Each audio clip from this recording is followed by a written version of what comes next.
Okay, so I'm going to try and explain Cop and a Half. You know, I had a hard time explaining the Warriors of Virtue plot.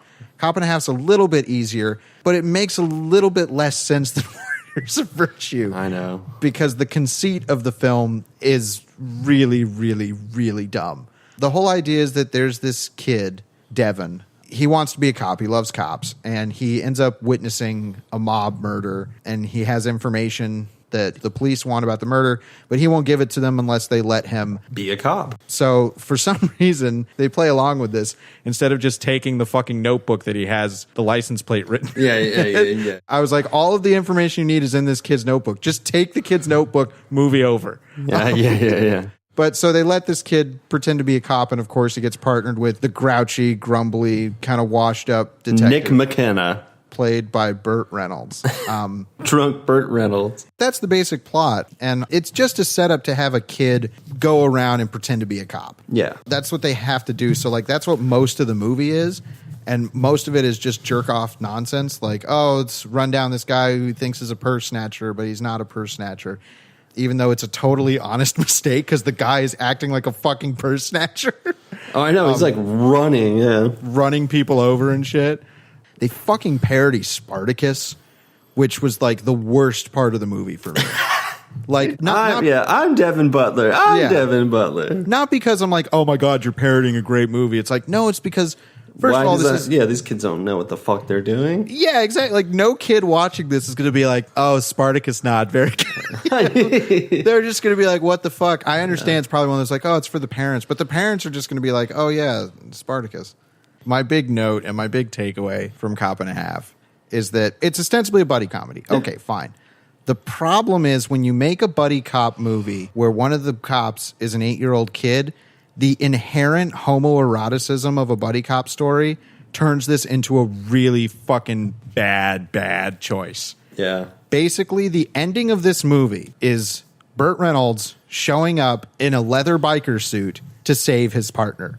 Burt Reynolds comes to the rescue as Devin's leather biker daddy. And the ending big shot of the movie is Devin sitting on a leather jacket clad Burt Reynolds' lap singing the Star Spangled Banner. Yeah. And him saying like, I believe in you. Yeah. He's just like, you can do it, Devin. This is like got to be one of like the top 10 NAMBLA approved movies because the entire ending is Devin is sitting on Burt Reynolds' lap. Again, you have to keep the image of him being clad in leather with, you know, chains and studs and everything. Oh, yeah. And he's sitting on his lap, and Burt Reynolds' arm has been shot, so they're on this speedboat, and they got to, like, drive between these two pipes or boats or something. Devin's sitting on his lap, and he's like, Devin, you've got to, like, steer the boat. And Devin's just like, I can't do it. I'm scared. and Burt Reynolds is just like, I'm scared too. And I'm just like, whoa. This is bad touch. Bad touches. But that's the thing is like buddy cop movies are inherently homoerotic. Like there's just no getting around that most of the time. So when you have a kid as the other cop, when that homoerotic stuff comes up, ooh, it's creepy. Yeah. I mean, the most obvious part, and I wrote, like, my note is just, whoa, in, like, capitals, is when the mob finds out that this kid has, you know, seen the murder, so they're going to try and hunt him down. Mm-hmm. So for whatever fucking reason that makes no sense, they decide to let the kid live with Burt Reynolds. So the kid's hanging out at Burt Reynolds' place, and at night he's brushing his teeth to get ready for bed. And Burt Reynolds comes into the bathroom and just starts pissing. Just takes his dick out and starts pissing into the toilet. And like the kid is, I mean, he's like a foot away. Well, he's like a foot away from the kid at this point. And I'm like, this is a level of comfortableness that I feel really uncomfortable with. It's a dad thing. Yeah, but this should not be happening. Yeah, I mean, like, you know, I'm not against that in principle. Too much information, but it's like I grew up in a household where it's like, oh, we pissed with the bathroom door open, taking a shit, and it's like I got to come in and get something from the bathroom. It's just like, whatever. Like, you're comfortable with those kind of people. But, like, he's known this kid for a day. He's just taking his dick out in front of him. And so then the kid's brushing his teeth. And then he's like, oh, we can do swords. Oh, God. That was when I paused the movie and I was like, okay. Holy shit. Whoa. Who the fuck okayed this? Yeah. And first, he just says swords. And I'm like, well, look, I don't know how Henry Winkler grew up.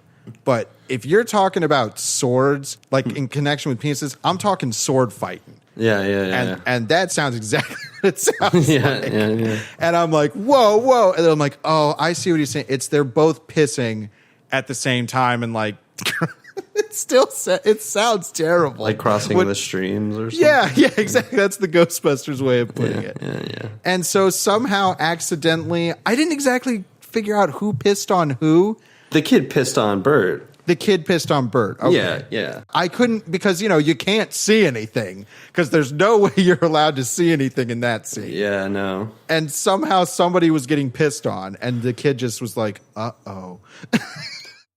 I was going to get back to Burt and Devin's gay love.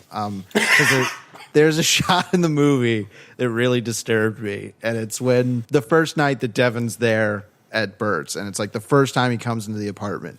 And there is a really, really creepy shot of Burt closing the door to his apartment, and it's got like a big deadbolt lock on it. So he like closed the door and he just locks all the locks. Yeah, like, click.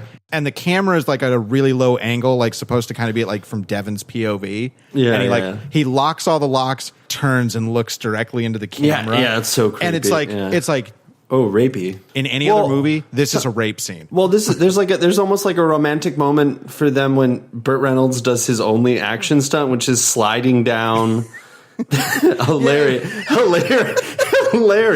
I forgot about that.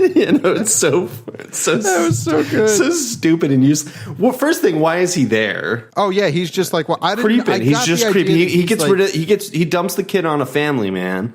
The family man is the one that is totally drunk on the job and totally lets a kid pull over the principal. Yeah. And so the mobsters come by and try to run over the kid because Burt Reynolds has been watching this whole time on top of a bridge like a dang old creeper. He's a total and he slides down this like ramp. Not like on his butt, on his boots, on his snakeskin boots, with his Burt Reynolds boots, and just slides down with sparks flying, and it's honestly kind of hilarious. It's like great image from it. I want that GIF. Yeah, I want that GIF to make that GIF. Yeah, I really want that. But he slides down, he grabs the kid, and then they kind of like do that roll. They kind of like roll together and almost get dunked in the water. He's he's like embracing him. Yeah, and like then the camera stops for a moment and they're just like looking into each other's eyes, like with Burt Reynolds on top of the kid. Oh yeah, easily. Easily. Like, there's no reason for I understand he just grabbed the kid, but there's no reason for them to be like lingering this close. It's like, you guys can stand up. You can let go of him.